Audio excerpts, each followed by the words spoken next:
Welcome students. ਸਮਾਜਿਕ ਸਿੱਖਿਆ ਦੇ ਵਿਸ਼ੇ ਵਿੱਚ ਅਸੀਂ ਇਤਿਹਾਸ ਦੀਆਂ ਲਗਾਤਾਰ ਵੀਡੀਓ ਕਰ ਰਹੇ ਹਾਂ। ਪਹਿਲਾਂ 5 ਵੀਡੀਓ ਕਰ ਚੁੱਕੇ ਅਸੀਂ, 5 ਲੈਸਨ ਕੀਤੇ ਨੇ, ਜਿਹਦੇ ਵਿੱਚ ਆਦਿ ਮਾਨਵ ਤੋਂ ਲੈ ਕੇ ਜਿਹੜੀਆਂ ਸਟੇਟਸ ਨੇ ਉਹਨਾਂ ਤੱਕ ਅਸੀਂ ਪਹੁੰਚੇ ਹਾਂ। ਅੱਜ ਦਾ ਸਾਡਾ ਟੌਪਿਕ ਆ ਨਵੇਂ ਵਿਚਾਰ, ਨਿਊ ਆਈਡੀਆਜ਼। ਹੁਣ ਨਿਊ ਆਈਡੀਆਜ਼ ਦੇ ਵਿੱਚ ਜਿਹੜੇ ਨਵੀਆਂ ਜੋ ਸਿਧਾਂਤ ਪੈਦਾ ਹੋਏ ਨੇ ਸਮਾਜ ਦੇ ਵਿੱਚ, ਜਾਂ ਸਮੁਦਾਇ ਪੈਦਾ ਹੋਏ ਨੇ, ਜਾਂ ਜੋ ਵੀ ਸੰਸਕ੍ਰਿਤਿਕ ਤਰੱਕੀਆਂ ਹੋਈਆਂ ਨੇ ਉਹਨਾਂ ਬਾਰੇ ਗੱਲ ਕਰਾਂਗੇ। ਅਸੀਂ ਦੇਖਦੇ ਹਾਂ ਕਿ ਇਤਿਹਾਸ ਮੁਤਾਬਕ 6ਵੀਂ ਸਦੀ ਈਸਵੀ ਪੂਰਵ ਕੁਝ ਮਹੱਤਵਪੂਰਨ ਧਾਰਮਿਕ ਅੰਦੋਲਨ ਸ਼ੁਰੂ ਹੋਏ। ਚੀਨ ਵਿੱਚ ਇਸ ਸਮੇਂ ਇੱਕ ਮਹਾਨ ਧਾਰਮਿਕ ਚਿੰਤਕ ਕਨਫੂਸ਼ੀਅਸ ਨੇ ਪ੍ਰਚਾਰ ਕੀਤਾ। 6ਵੀਂ ਸਦੀ ਦੀ ਗੱਲ ਹੈ ਇਹ। ਭਾਰਤ ਵਿੱਚ 2 ਮਹਾਨ ਧਰਮਾਂ ਬੁੱਧ ਧਰਮ ਅਤੇ ਜੈਨ ਧਰਮ ਦੀ ਨੀਂਹ ਵੀ ਇਸੇ ਸਮੇਂ ਵਿੱਚ ਰੱਖੀ ਗਈ। ਇਹਨਾਂ ਵਿੱਚੋਂ ਬੁੱਧ ਧਰਮ ਬਹੁਤ ਲੋਕਪ੍ਰਿਯ ਹੋਇਆ।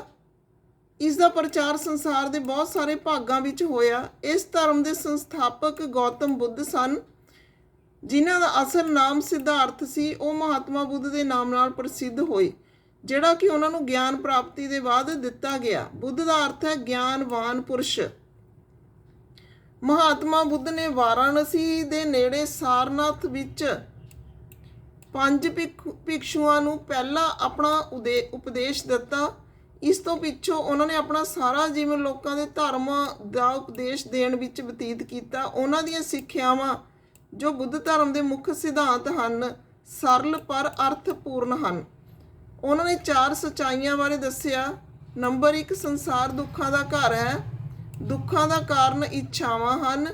ਇੱਛਾਵਾਂ 'ਤੇ ਕਾਬੂ ਪਾ ਲੈਣ ਨਾਲ ਦੁੱਖਾਂ ਤੋਂ ਛੁਟਕਾਰਾ ਮਿਲ ਸਕਦਾ ਹੈ। ਚੌਥਾ, ਉਹਨਾਂ ਨੇ ਦੱਸਿਆ ਇੱਛਾ ਦਾ ਦਮਨ ਅਸ਼ਟ ਮਾਰਗ ਦੁਆਰਾ ਹੋ ਸਕਦਾ ਹੈ। ਅੱਗੇ ਅਸ਼ਟ ਮਾਰਗ ਨੂੰ ਦੇਖਿਆ। ਅਸ਼ਟ ਮਾਰਗ ਕੀ ਆ? ਨੰਬਰ 1 ਤੇ 8 ਗੱਲਾਂ ਨੇ ਇਹਦੇ ਵਿੱਚ। ਸੱਚੀ ਦ੍ਰਿਸ਼ਟੀ, ਸੱਚਾ ਸੰਕਲਪ, ਸੱਚਾ ਵਚਨ, ਸੱਚਾ ਕਰਮ, ਸੱਚਾ ਰਹਿਣ ਸਹਿਣ, ਸੱਚਾ ਯਤਨ, ਸੱਚੀ ਸਮ੍ਰਿਤੀ ਤੇ ਸੱਚਾ ਧਿਆਨ। ਇਹ 8 ਗੱਲਾਂ ਇਹਦੇ ਵਿੱਚ ਕਹੀਆਂ ਗਈਆਂ ਨੇ ਅਸ਼ਟ ਮਾਰਗ ਦੇ ਵਿੱਚ। ਇਸ ਸਦਾਚਾਰ ਦੇ ਮਾਰਗ ਤੇ ਚੱਲ ਕੇ ਦੁੱਖਾਂ ਤੋਂ ਛੁਟਕਾਰਾ ਅਤੇ ਨਿਰਵਾਣ ਪ੍ਰਾਪਤ ਕੀਤਾ ਜਾ ਸਕਦਾ ਹੈ। ਭਾਵ ਇਸ ਤਰ੍ਹਾਂ ਦੇ ਜੀਵਨ ਅਤੇ ਮੌਤ ਦੇ ਚੱਕਰ ਤੋਂ ਛੁਟਕਾਰਾ ਪਾਇਆ ਜਾ ਸਕਦਾ ਹੈ। ਮਹਾਤਮਾ ਬੁੱਧ ਨੇ ਮੱਧ ਮਾਰਗ ਅਪਣਾਉਣ ਦੀ ਸਿੱਖਿਆ ਵੀ ਦਿੱਤੀ, ਜਿਸ ਦਾ ਅਰਥ ਹੈ ਕਿ ਨਾ ਤਾਂ ਵਿਅਕਤੀ ਨੂੰ ਕਠੋਰ ਤਪੱਸਿਆ ਦੁਆਰਾ ਆਪਣੇ ਸਰੀਰ ਨੂੰ ਜ਼ਿਆਦਾ ਕਸ਼ਟ ਦੇਣਾ ਹੈ, ਨਾ ਹੀ ਜੀਵਨ ਨੂੰ ਵਿਅਰਥ ਭੋਗ ਵਿਲਾਸ ਵਿੱਚ ਡੁਬੋ ਕੇ ਰੱਖਣਾ ਚਾਹੀਦਾ ਹੈ।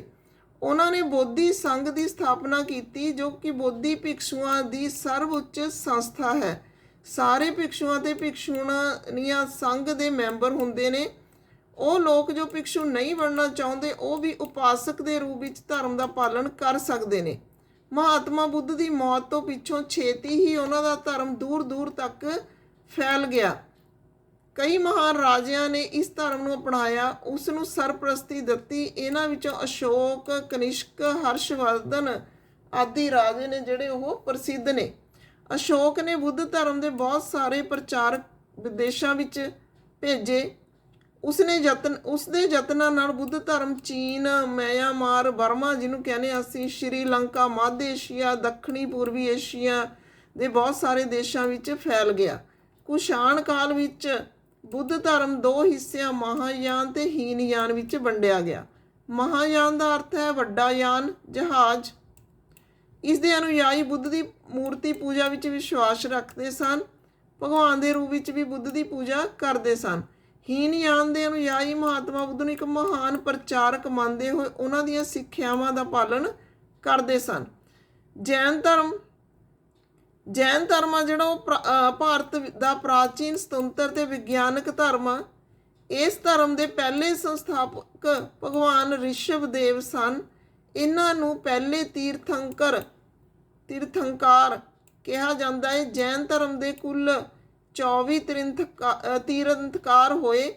ਭਗਵਾਨ ਪਾਰਸ਼ਵਨਾਥ ਨੂੰ 23ਵੇਂ, ਭਗਵਾਨ ਮਹਾਵੀਰ स्वामी जी ਨੂੰ 24ਵੇਂ ਤੀਰਥੰਕਾਰ ਹੋਣ ਦਾ ਗੌਰਵ ਪ੍ਰਾਪਤ ਹੈ। ਹੁਣ ਇਹਨਾਂ ਦੀ ਸਿਧਾਂਤਾਂ ਦੀ ਗੱਲ ਕਰਦੇ ਹਾਂ। ਜੈਨ ਧਰਮ ਦੀ ਜੈਨ ਧਰਮ ਦੇ ਪ੍ਰਮੁੱਖ ਸਿਧਾਂਤ ਨੇ ਅਹਿੰਸਾ, ਸੱਚ, ਅਸਤੇय, ਬ੍ਰਹਮਚਾਰੀय, ਅਪਰਗ੍ਰਹਿ।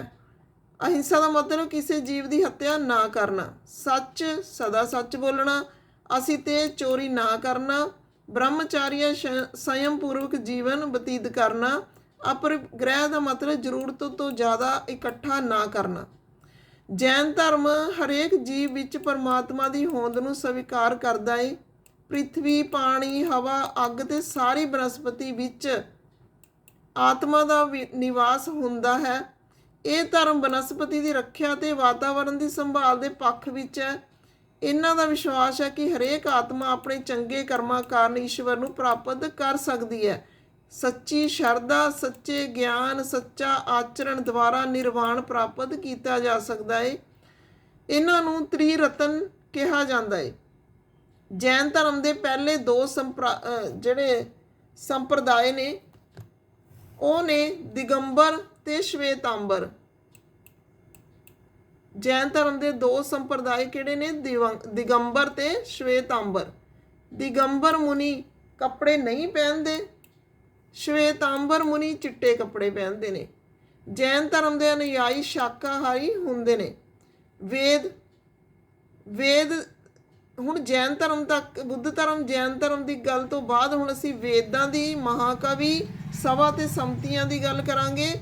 ਵੇਦ ਨੇ ਜਿਹੜੇ ਹਿੰਦੂਆਂ ਦੇ ਪਵਿੱਤਰ ਗ੍ਰੰਥ ਨੇ, ਇਹਨਾਂ ਵਿੱਚ ਭਗਵਾਨ ਦੇ ਉਹਨਾਂ ਰੂਪਾਂ ਦੀ ਕਾਵਿ ਰੂਪ ਵਿੱਚ ਪ੍ਰਸ਼ੰਸਾ ਕੀਤੀ ਗਈ ਹੈ ਜਿਨ੍ਹਾਂ ਦੀ ਆਰੀਆ ਲੋਕ ਪੂਜਾ ਕਰਦੇ ਸਨ। ਕੁੱਲ 4 ਵੇਦ ਨੇ: ਰਿਗਵੇਦ, ਸਾਮਵੇਦ, ਯਜੁਰਵੇਦ ਤੇ ਅਥਰਵੇਦ। ਮਹਾਕਾਵਿ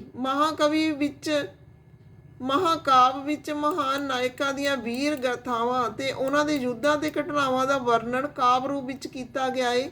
ਰਾਮਾਇਣ ਤੇ ਮਹਾਭਾਰਤ ਭਾਰਤ ਦੇ 2 ਮਹਾਨ ਮਹਾਕਾਵਿ ਹਨ।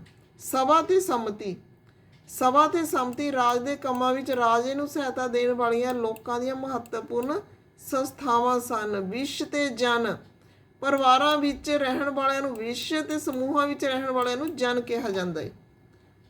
ਵੈਦਿਕ ਕਾਲ, ਜਿਸ ਕਾਲ ਵਿੱਚ ਵੈਦਿਕ ਸਾਹਿਤ ਦੀ ਰਚਨਾ ਹੋਈ ਉਸ ਨੂੰ ਵੈਦਿਕ ਕਾਲ ਕਿਹਾ ਜਾਂਦਾ ਹੈ। ਵੈਦਿਕ ਲੋਕਾਂ ਦੇ ਦੇਵਤੇ, ਵੈਦਿਕ ਕਾਲ ਦੇ ਵਿੱਚ 2-3 ਗੱਲਾਂ ਪੜਾਂਗੇ ਅਸੀਂ। ਨੰਬਰ 1 ਤੇ ਵੈਦਿਕ ਲੋਕਾਂ ਦੇ ਦੇਵਤੇ ਕੁਦਰਤੀ ਦੇਵਤਿਆਂ ਦੀ ਪੂਜਾ ਕਰਦੇ ਸੀ ਉਹ, ਜਿਵੇਂ ਇੰਦਰ, ਅਗਨੀ, ਵਰੁਣ, ਸੋਮ, ਪ੍ਰਿਥਵੀ, ਸੂਰਜ, ਪੁਸ਼ਾਣ, ਵਿਸ਼ਨੂੰ, ਅਸ਼ਵਨੀ।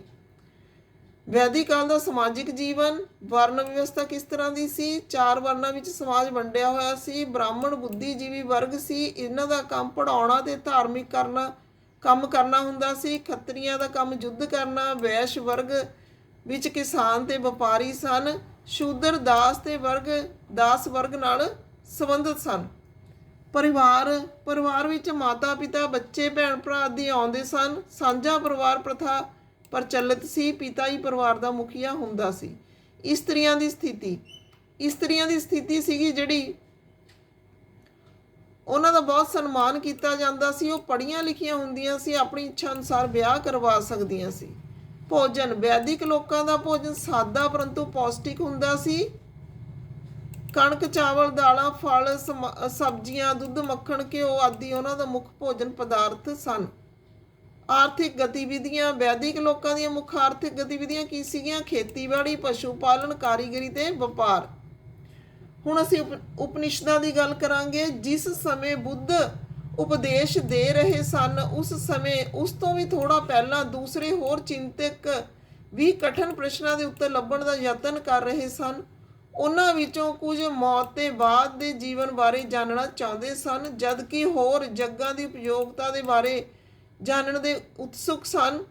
ਇਹਨਾਂ ਵਿੱਚੋਂ ਜ਼ਿਆਦਾਤਰ ਚਿੰਤਕਾਂ ਦਾ ਮੰਨਣਾ ਸੀ ਕਿ ਵਿਸ਼ਵ ਵਿੱਚ ਕੁਝ ਤਾਂ ਹੈ ਜੋ ਸਥਾਈ ਹੈ, ਜੋ ਮੌਤ ਦੇ ਬਾਅਦ ਵੀ ਬਚਿਆ ਰਹਿੰਦਾ ਹੈ।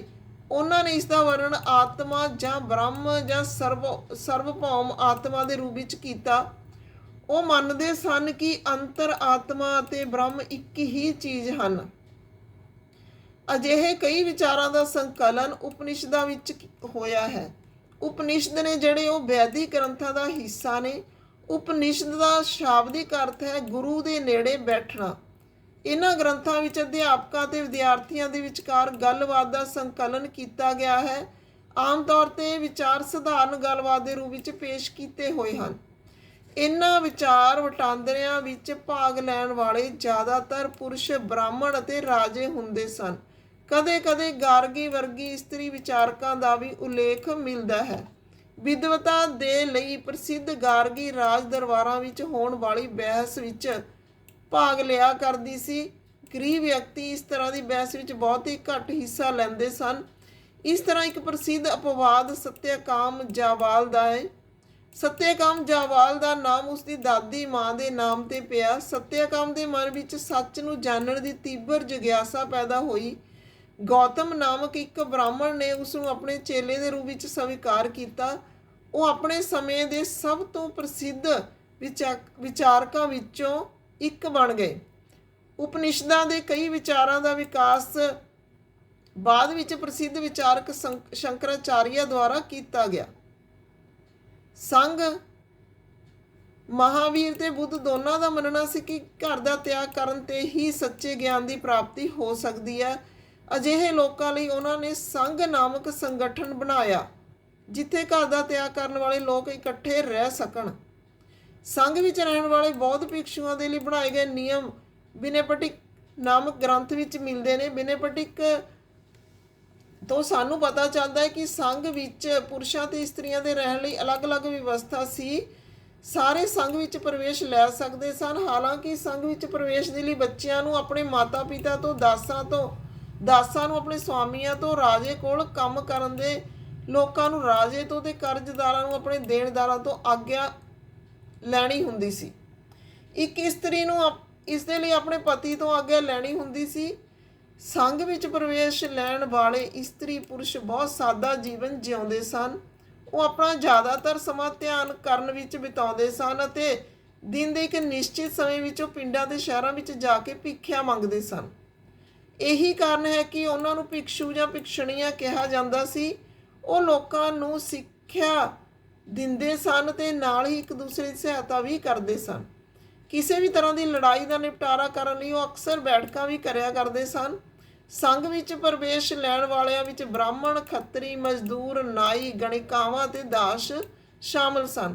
ਇਹਨਾਂ ਵਿੱਚੋਂ ਕਈ ਲੋਕ ਬੁੱਧ ਦੀਆਂ ਸਿੱਖਿਆਵਾਂ ਦੇ ਵਿਸ਼ੇ ਵਿੱਚ ਲਿਖਿਆ ਅਤੇ ਕੁਝ ਲੋਕਾਂ ਨੇ ਸੰਘ ਨੂੰ ਆਪਣੇ ਜੀਵਨ ਦੇ ਵਿਸ਼ੇ ਵਿੱਚ ਸੁੰਦਰ ਕਵਿਤਾਵਾਂ ਦੀ ਰਚਨਾ ਕੀਤੀ। ਫਿਰ ਬਿਹਾਰ ਜੈਨ ਤੇ ਬੌਧ ਭਿਕਸ਼ੂ ਪੂਰੇ ਸਾਲ ਇੱਕ ਸਥਾਨ ਤੋਂ ਦੂਸਰੇ ਸਥਾਨ ਤੱਕ ਘੁੰਮਦੇ ਹੋਏ ਉਪਦੇਸ਼ ਦਿੰਦੇ ਸੀ। ਸਿਰਫ ਵਰਖਾ ਰੁੱਤ ਵਿੱਚ ਜਦੋਂ ਯਾਤਰਾ ਕਰਨਾ ਕਠਿਨ ਹੋ ਜਾਂਦਾ ਸੀ ਉਹ ਇੱਕ ਸਥਾਨ ਤੇ ਨਿਵਾਸ ਕਰਦੇ ਸੀ। ਅਜਿਹੇ ਸਮੇਂ ਉਹ ਆਪਣੇ ਅਨੁਯਾਈਆਂ ਦੁਆਰਾ ਬਾਗਾਂ ਵਿੱਚ ਬਣਾਏ ਹੋਏ ਅਸਥਾਈ ਨਿਵਾਸਾਂ ਵਿੱਚ, ਪਹਾੜੀ ਖੇਤਰਾਂ ਤੇ ਕੁਦਰਤੀ ਗੁਫਾਵਾਂ ਵਿੱਚ ਰਹਿੰਦੇ ਸੀ। ਜਿਵੇਂ-ਜਿਵੇਂ ਸਮਾਂ ਬੀਤਦਾ ਗਿਆ ਭਿਕਸ਼ੂ ਭਿਕਸ਼ਣੀਆਂ ਨੇ ਆਪ ਉਹਨਾਂ ਦੇ ਸਮਰਥਕਾਂ ਨੇ ਜ਼ਿਆਦਾ ਸਥਾਈ ਸ਼ਰਨ ਸਥਲਾਂ ਦੀ ਜ਼ਰੂਰਤ ਦਾ ਅਨੁਭਵ ਕੀਤਾ। ਉਦੋਂ ਕਈ ਸ਼ਰਨ ਸਥਲ ਬਣਾਏ ਗਏ ਜਿਨ੍ਹਾਂ ਨੂੰ ਬਿਹਾਰ ਕਿਹਾ ਗਿਆ।